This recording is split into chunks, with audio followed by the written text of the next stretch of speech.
अस्सलाम वालेकुम। आज का हमारा टॉपिक है यूरोपियन हिस्ट्री का ही, और जिसमें हम बात करेंगे मिडिल एजेस, जिसको हम जो कि डार्क एजेस भी थोड़ा डिस्कस करेंगे, और मेडिवल एजेस भी हम इसको कहते हैं। मिडिल एजेस को मेडिवल एजेस भी कहते हैं, और डार्क एजेस को भी हम थोड़ा डिस्कस करेंगे, जो कि मिडिल एजेस का पार्ट है। ठीक है, जो कि 5 से 15 सेंचुरी में हुआ था। अच्छा, मिडिल एजेस ये शुरू होता है रोमन एम्पायर से, और मतलब जब रोमन एम्पायर ख़त्म होता है तो इसकी शुरुआत होती है, और जब रेनेसांस का शुरुआत होती है तब ये मिडिल एजेस शुरू होती है। ठीक है, तो वेस्टर्न रोमन एम्पायर की हम बात करेंगे। इसमें जो हमारे पास रोमन एम्पायर है, वेस्टर्न रोमन एम्पायर, लेकिन इससे पहले रोमन एम्पायर पे बात कर लेते हैं कि रोमन एम्पायर क्या था। तो रोमन एम्पायर को बनाया था ऑगस्टस ने। ठीक है, आप हमारे पास जो मंथ है अगस्त का, वो भी इस अगस्टस के नाम से मशहूर है। उसके नाम पे ये अगस्त का महीना रखा गया था, उसका नाम। तो जब इसने अपने आप को फर्स्ट रोमन एम्पायर बनाया था 44 बिफोर क्रैश में, तो तब से ये रोमन एम्पायर बना था, और ये पहला रोमन एम्पायर था अगस्टस, और इसने अपने आप को ही रोमन एम्पायर बनाया था।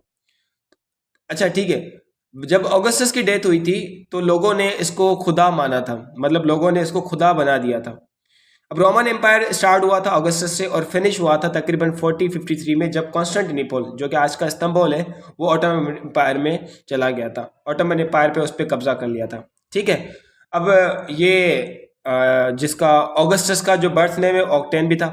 सही है। अब ऑगस्टस बादशाह कैसे बनता है, किंग कैसे बनता है, या एम्पायर कैसे बनता है?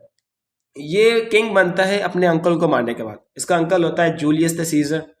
ठीक है, अब जूलियस पहला डिक्टेटर होता है उस एरा का। अब वो डिक्टेटर कैसे बनता है हम इस पे बात करेंगे। होता कुछ यूं है कि इन जूलियस का अलायंस होता है, जिस अलायंस के अलायंस बनाया जाता है, जिसका अलायंस का नाम था ट्रिमवीरेट। ठीक है, ट्रायम्यूरेट। तो ट्रायम मतलब ट्राई थ्री से निकाला गया है। ठीक है, ट्रायम्यूरेट एक अलायंस बनाया गया था जो कि 3 लीडर्स के दरमियान था, जो कि रोम के लीडर्स थे, और ये अलायंस किया गया था 60 बिफोर क्रैश में। ठीक है, अब 60 बिफोर क्रैश में, अभी आप ये सोच रहे होंगे मे बी कि इन्होंने अलायंस बनाया था 60 में, जबकि इसकी डेथ जो हुई थी अगस्टस की, सॉरी जूलियस की, वो 44 बिफोर क्रैश में हुई थी। ठीक है, तो डेथ इसकी पहले हुई है और ये अलायंस बाद में बना रहे हैं। मे बी आप ये सोच रहे हो, लेकिन ऐसे नहीं होता। हम बिफोर क्रैश में पीरियड की जो काउंटिंग करते हैं वो बैकवर्ड करते हैं। ठीक है, तो हमें हजरत ईसा अलैहिस्सलाम की पैदाइश तक जाना है। सही है, शुरू से लेकर मतलब कितना टाइम बचा है हजरत ईसा अलैहिस्सलाम की पैदाइश में, तो उस हिसाब से हमें पीरियड काउंट करना है। तो यहाँ पे जो रोमन एम्पायर ने जो सॉरी ये जो ट्रायम्विरेट अलायंस बनाया गया था 60 बिफोर क्रैश में, तो इसका ये मतलब है कि अभी 60 साल हैं हजरत ईसा अलैहिस्सलाम की पैदाइश में। और जब अगस्टस ने अपने चाचा को मारा था, अंकल को, 44 बिफोर क्रैश में, इसका ये मतलब है कि 44 ईयर और भी है हजरत ईसा अलैहिस्सलाम की पैदाइश में। ठीक है, अच्छा तो ये अलायंस बनाया जाता है। तो ये अलायंस था सीजर के दरमियान, पोम्पे के दरमियान, और क्रेसिस के दरमियान। पोम्पे की शायद स्पेल मिस्टेक हो, लेकिन पोम्पे था और क्रेसिस था।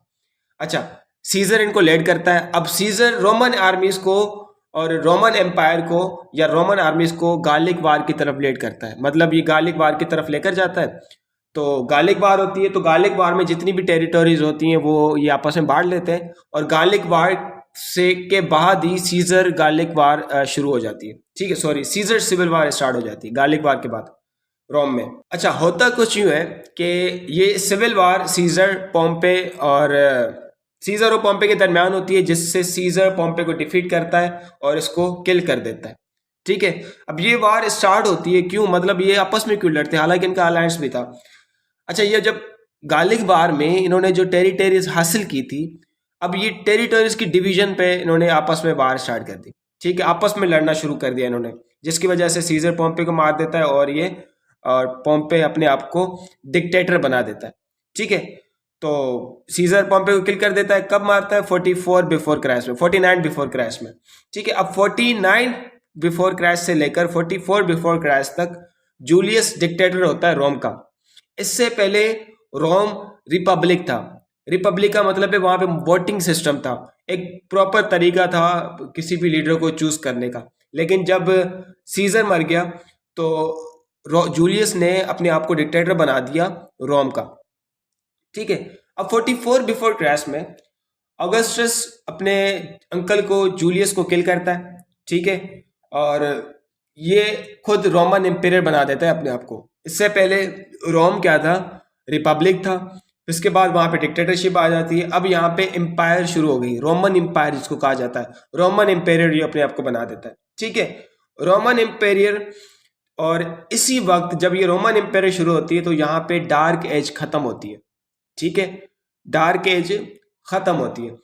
अच्छा, डार्क एज यहाँ पे खत्म होती है, लेकिन मिडिल एज जो खत्म होती है या मिडिवल एज जो खत्म होती है वो 1453 में खत्म होती है, जब कॉन्स्टेंटिनोपल कब्जे में आ जाता है ऑटोमन एम्पायर के। अच्छा, गालिक वार हुई थी तकरीबन 58 से 50 बिफोर क्राइस्ट तक, और रिजल्ट क्या निकला कि रोमन की विक्ट्री हो गई, ठीक है। और ये वार स्टार्ट हुई थी 2 साल पहले अलायंस से, ठीक है, मतलब अलायंस के 2 साल पहले। अब गालिक जो रीजन था वो रोम के अंडर में आ गया, ठीक है। गालिक जो जितने भी रीजन्स थे वो रोम के अंडर में आ गए।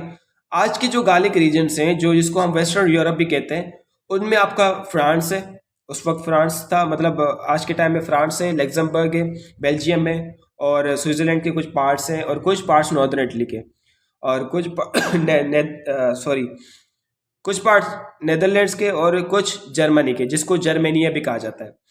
अब सीजर सिविल वार के बाद, जो कि पोम्पे और सीजर के दरमियान थी, और ये डिसएग्रीमेंट की वजह से इनके आपस में डिसएग्रीमेंट हो गया था, ठीक है, तो सीजर की विक्ट्री हो जाती है और सीजर पोम्पे को किल कर देता है। और सीजर लास्ट, ये जो ना सीजर की जो सिविल वार होती है वो लास्ट पॉलिटिकल मिलिट्री कॉन्फ्लिक्ट होता है रोमन रिपब्लिक में, ठीक है। ये पोम्पे को असैसिनेट कर देता है और रिपब्लिक एंड हो जाती है रोम में, और डिक्टेटरशिप स्टार्ट हो जाती है 44 बिफोर क्राइस्ट तक, ठीक है।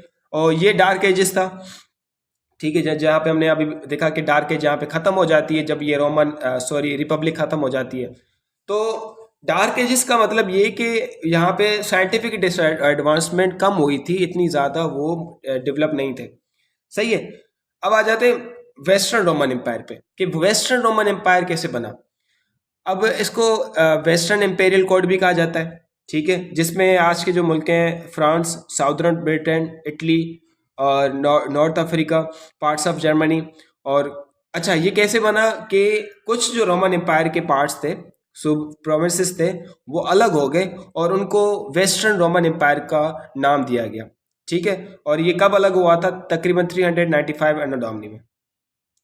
अब वहाँ पे एक एम्पेरर था जिसको थियोडोसियस कहा जाता है वन, और इसकी डेथ के बाद ईस्टर्न रोमन एम्पायर अलग हो जाता है एम्पायर से, मतलब रोमन एम्पायर से, सही है। अब तकरीबन 476 एनो डोमिनी में रोमुलस जो है वो एम्पायर बनता है ईस्टर्न रोमन एम्पायर का, और वो लास्ट रोमन एम्पायर होता है, ठीक है।